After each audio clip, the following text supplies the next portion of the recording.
Good morning friends. तो English solution classes में आपका स्वागत है। तो हम पढ़ रहे थे टेंस के बारे में। टेंस में हमने जाना था पिछली क्लास में फ्यूचर सिंपल टेंस के बारे में, कि मतलब भविष्य में कोई काम हम करेंगे, इसके लिए हम किस प्रकार से स्ट्रक्चर है, सेंटेंस है वो बनाते हैं। अब हम इसके नेक्स्ट चैप्टर के बारे में पढ़ते हैं, यानी कि फ्यूचर कंटिन्यूस के बारे में। फ्यूचर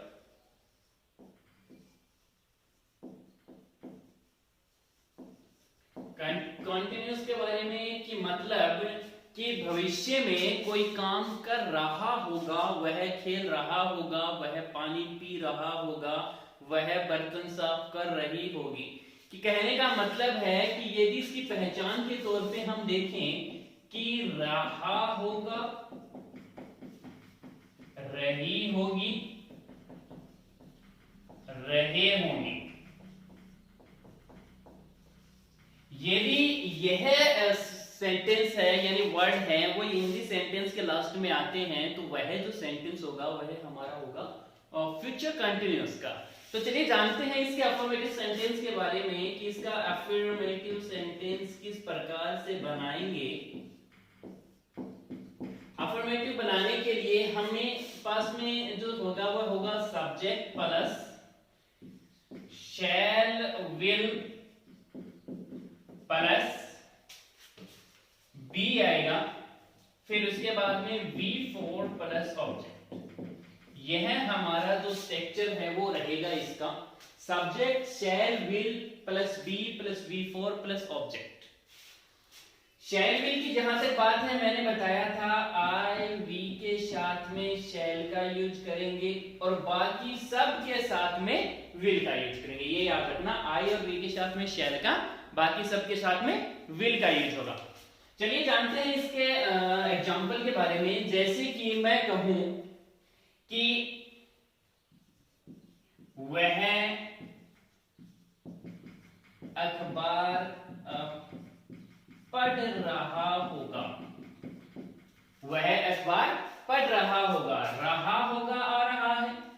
सेंटेंस कौन सा हुआ? फ्यूचर कंटिन्यूअस का। चलिए अफर्मेटिव है, इसके अकॉर्डिंग बना लेते हैं। सब्जेक्ट क्या है? वह, ही के साथ में विल, बी लगा दो।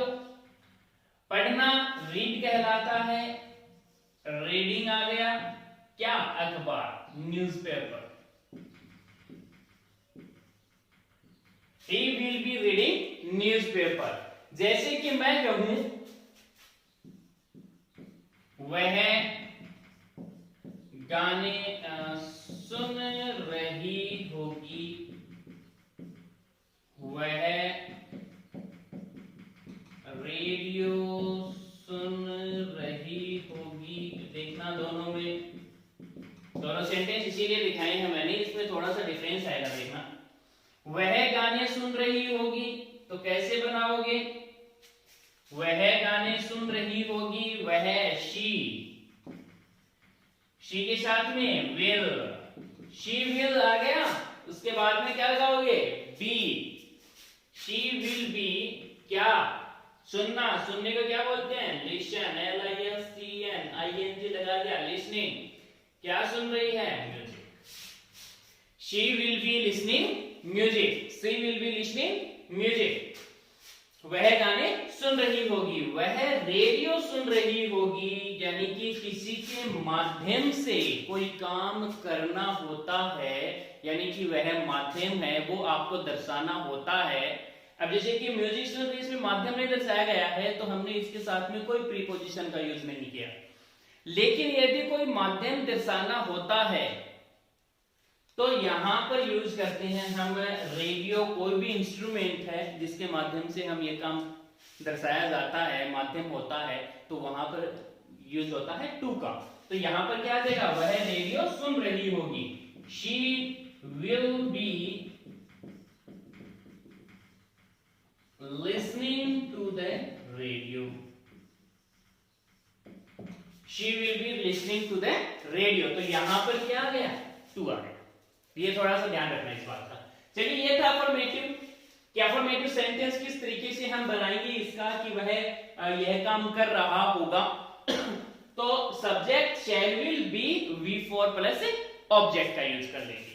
चलिएगा आगे बढ़ते हैं इसके नेगेटिव की तरफ।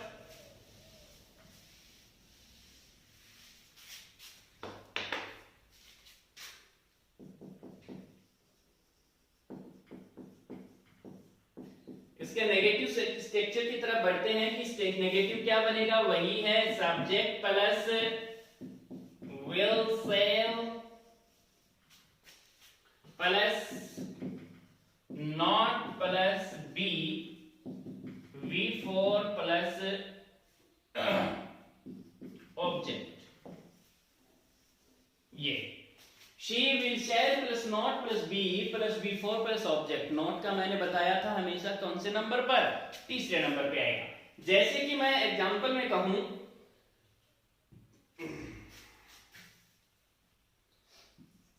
वह कहानी नहीं लिख रहा होगा,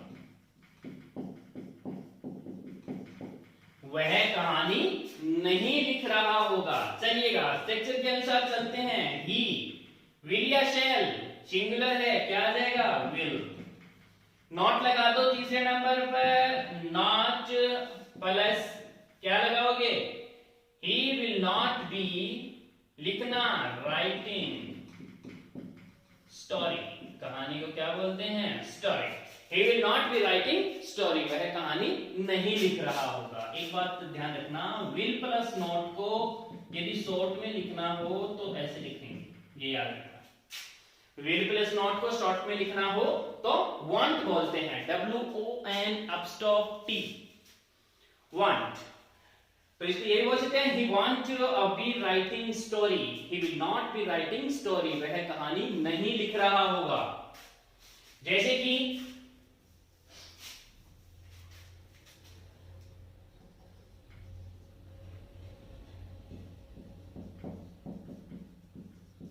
सोनिया भाषण नहीं दे रही होगी, सोनिया भाषण नहीं दे रही होगी, तो हम क्या बोलेंगे, सोनिया विल नॉट लगा दिया, बी आ गया, V4 भाषण देना। पीछे की क्लास में बताया था भाषण देने को क्या बोलते हैं, डिलीवर, डिलीवर स्पीच, तो डिलीवरिंग, डिलीवरिंग स्पीच। तो Sonia will not B delivering speech, Sonia भाषण नहीं दे रही होगी। तो ये था इसका नेगेटिव।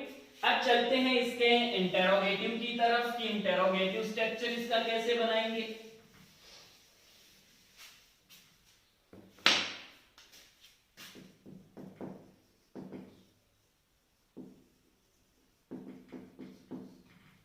इसका इंटेरोगेटिव स्ट्रक्चर किस प्रकार से बनाएंगे देख लेना।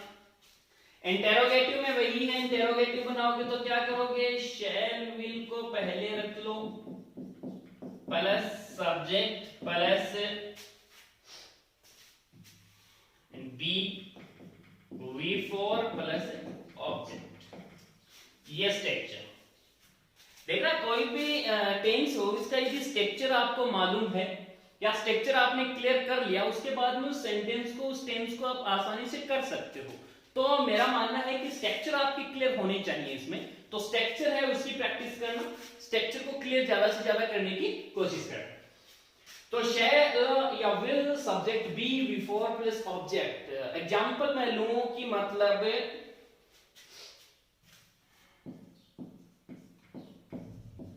क्या वह पौधों को पानी दे रहा होगा, क्या वह पौधों को पानी दे रहा होगा। तो क्या वह विल या शैल, विल, क्योंकि ही आ रहा है, विल ही बी पौधों को पानी देना। मैंने एक बात बताई थी, वाटर मतलब क्या होता है, पानी, और पानी देना भी क्या कहलाता है, वाटर। पानी देना भी क्या कहलाता है, water. Will he be watering the plants. Will he be watering the plants, क्या वह पौधों को पानी दे रहा होगा? Question mark, sorry, will he be watering the plants. मैं कहूं क्या वह आटा गूंथ रही होगी? क्या वह आटा गूंथ रही होगी? आटा गूंथना थोड़े से डोमेस्टिक सॉसेज हैं, महिलाओं के लिए काम किए जाते हैं, किचन में काम करना, आटा गूंथना। Need the DAUGH, sorry DOUGH, need the dough, आटा गूंथना, बेक चपातीज, रोटियां सेकना,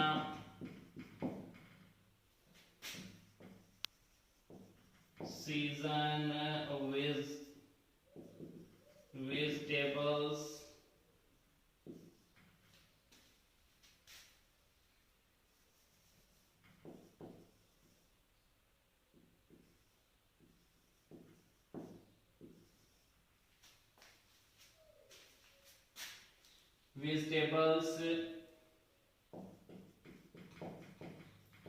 सब्जी को छौंका लगाना,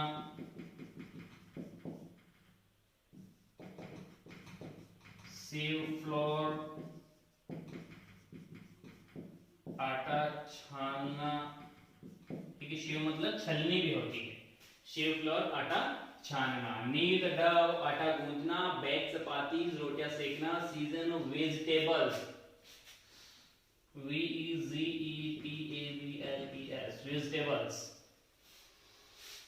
सब्जी को छौंका लगाना, शेव फ्लोर आटा छानना। तो ये कुछ काम होते हैं, जैसे झाड़ू लगाने को क्या बोलते हैं? ब्रूम। ब्रूम झाड़ू भी होता है, झाड़ू लगाना भी क्या कहलाता है? ब्रूम। तो देखना कि क्या वह आटा गूंथ रही होगी। तो विल सी, आटा गूंथना मैंने बताया था, नीड बोलते हैं गूंथने को, तो नीडिंग, विल सी बी लगा दो, kneading the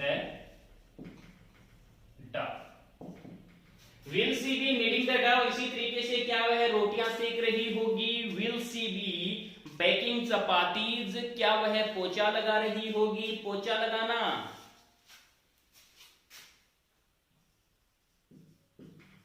mop the floor,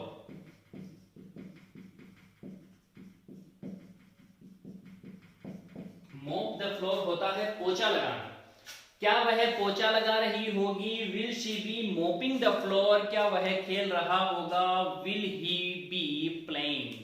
तो इस तरीके से यदि हमें यह जानना हो कि यह काम कर रहा होगा, क्या यह काम कर रहा होगा, वह यह काम नहीं कर रहा होगा, तो हम उसको फ्यूचर कंटिन्यूअस में रखेंगे। जैसे कि अब इसकी प्रैक्टिस के तौर पे मैं आपको कहूं कि क्या वह पोछा लगा रही होगी? Will she be mopping the floor, वह पोछा नहीं लगा रही होगी। She will not be mopping the floor या she won't be mopping the floor, क्या वह पोछा लगा रही, क्या वह खाना बना रही होगी? Will he be cooking food, वह खाना नहीं बना रही होगी। he will not be, sorry, she will not be cooking food, लेकिन but उसका भाई खाना बना रहा होगा। his brother will be cooking food। तो इस तरीके से आप इसकी प्रैक्टिस है वो भी कर सकते हैं। तो ये हमारा फ्यूचर कंटिन्यूस है, वह कंप्लीट हुआ। कल हम पढ़ेंगे फ्यूचर परफेक्ट के बारे में कि किस प्रकार से कोई काम आप तो कर चुके होंगे या कर लिया होगा, उसके लिए हम किस तरीके से किस प्रकार से सेंटेंस है उसको पूरा करते हैं। तो ये थी हमारी आज तक की क्लास फ्यूचर के बारे में, और इसकी 2 क्लासेस और बाकी हैं अभी, फ्यूचर परफेक्ट और फ्यूचर परफेक्ट कंटिन्यूस। इसके बाद में टेंस का जो चैप्टर है वो क्लियर हो जाएगा।